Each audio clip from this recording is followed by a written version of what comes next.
Dear audience, so in today's keynote speech, I would be talking about project risk management. This topic is very interesting, especially those who are working in different organization as a project management. So since risk is a integral part of any project, and we need to know that what is the risk, or how we do the risk analysis, what are the different tools used for risk analysis, and how to manage the risk, and how can we estimate it, right? And how can we mitigate it? So, what is the risk? So, risk is basically a sense of failure, loss of revenue, loss of value, trust, and failures. So, a situation can be exposure to the dangerous or exposed to a danger or harm or else. So, this is like, very common definition of the risk, right? So, proper definition, risk is the possibility or the probability of losing something of valuable to the organization. Values can be gained or lost when taking a risk resulting from some actions or not doing some action or foreseen or unforeseen or unpredictable events. So risk can be defined as intentional interaction with uncertainty. So an uncertain event or a condition that it occurs has a positive or even negative effect on the project objectivity. So we need to have a calculated risk. So risk analysis is a process basically, and it helps to identify, manage potential problems, and that could undermine key business initiative of the projects. How to use risk analysis? So we need to identify the threats first. So it could be related to the human threats, might be your employees are ill or death or any problem, injuries or loss of some key individual in your organization. So operational could be like supplies is delayed in the supply chain management, problem failures, reputational loss of customers, employees confidence, or your reputation in a market. So that is a threat.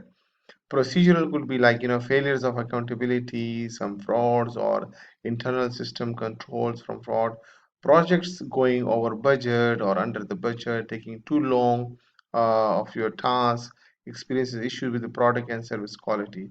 Financial issues could also be there, technical issues could be also there, failure of some things.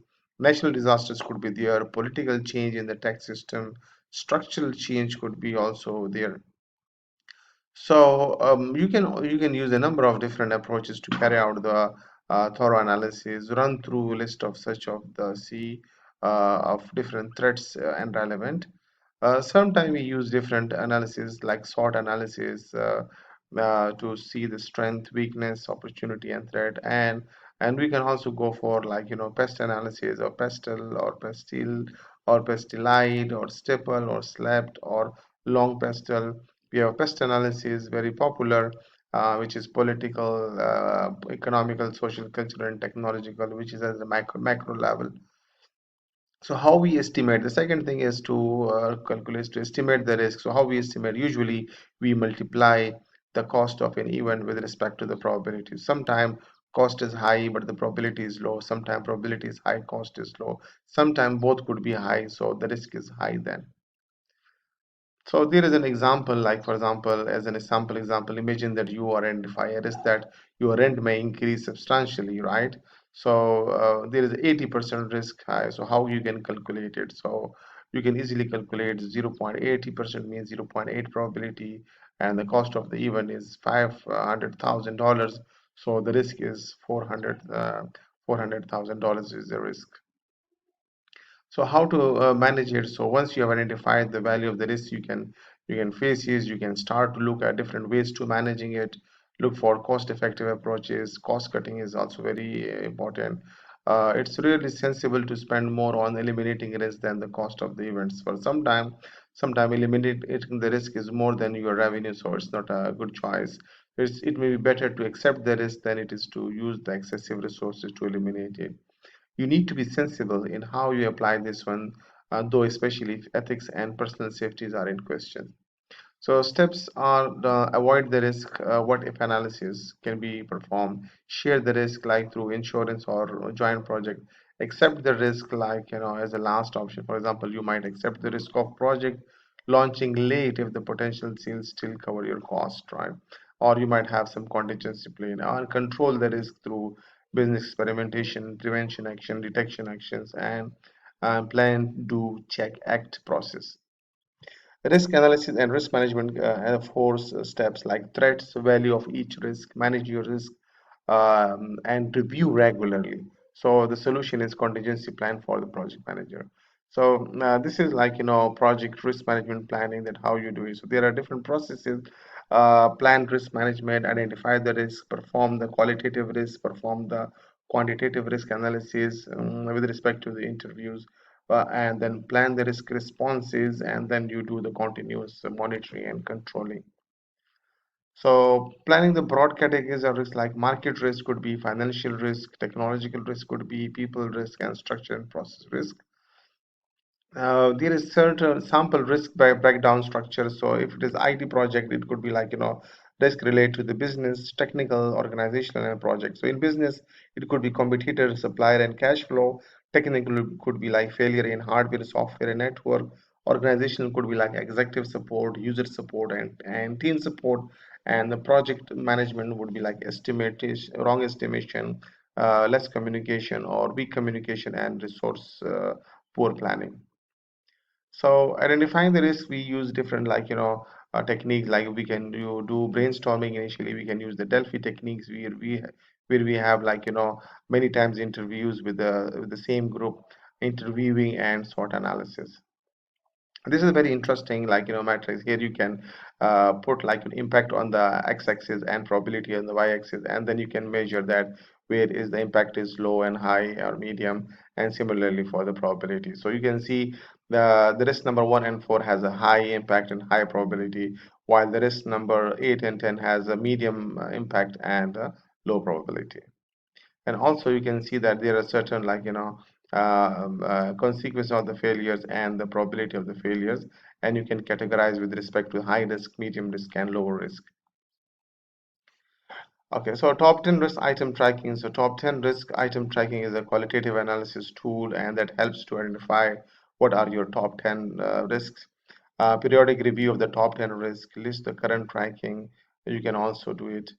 Yeah, so this one you can see that what are my this month's top 10 risk items. So you can say inadequate planning, poor identification, absence of leadership, poor cost estimation, and poor time estimation. So you can see that this is my this month top 10, and this one is last month, and this is number of the different months. And then you can resolve, how you resolve, working on revising the entire project management plan. So you also read put the remedy over it. Watch list, you can see low priority and the potential, and but are still potentially risk. You can use some other tools which include decision tree analysis, simulations with respect to the random numbers probability, and sensitive analysis. If you change one variable, so how the whole process will be changed. Decision tree is also, which is very popular in AI and machine learning, but you can use it in this as well, which is called expected monitoring value. So here, if you see over here, there are two project 1 and 2, and the project 1 probability is 0.2, and the second is 0.8, and then you can multiply the cost with the probability, and then you will see that how is the EMV value for it. Yeah, Monte Carlo is also very popular. It has a 5 steps. So the first step is assess the range of the variables being considered, determine the probability distribution of each variable. For each variable, select the random value. That's the point, right? Based on the probability distribution. Run on deterministic analysis of one and pass through the model. And then you have to repeat step 3 and 4 many times until you get the results, right? So this is Monte Carlo is a popular analysis, and mostly it also being used by the gambling machines over there. If you go to the Las Vegas or some other places, so these are very popular names, although he was a good mathematician. And then you can say, yeah, so this is sample Monte Carlo simulation, that how it looks. Sensitivity analysis, as I told you, that it's a technique used to show the effects of changing one or more variables on an outcome. So when you change one or more variable, then you feel the sensitivity, that how where are the changes are coming. So for example, many people use it to determine what the monthly payments for a loan will be given different interest rates or periods of loans, or for determining the break-even points based on the different assumption. So we can use a spreadsheet software such as Excel is a common tool for performing the sensitivity analysis, and it automatically does for you.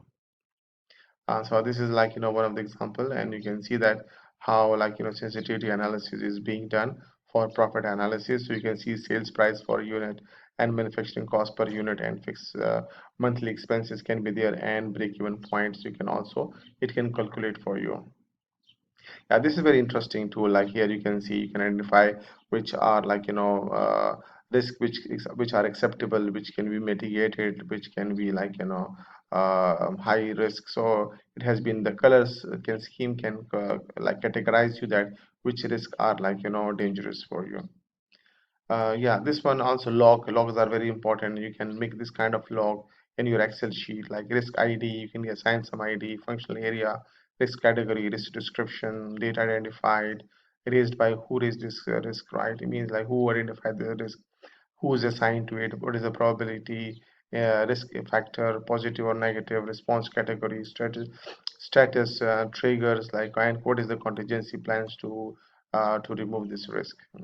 And there is a very popular tool which is called IPRA, International Project Risk Tool, and this tool is like use very user friendly. It's a systematic management tool and processes to identify the risk, and specific to international construction project. It is used improve project performance, to quantify the prioritize the risk and identify the risk of highest impact, and lastly to provide guidance when risk impacts are unknown, right? So these are different controls of IPR: business plan, financing, funding, country like tariff, political structure, macro and micro level. You can see over here culture, legal, project scope, yeah, technical things. So this is one of the exercise for you for the small team you can do at home.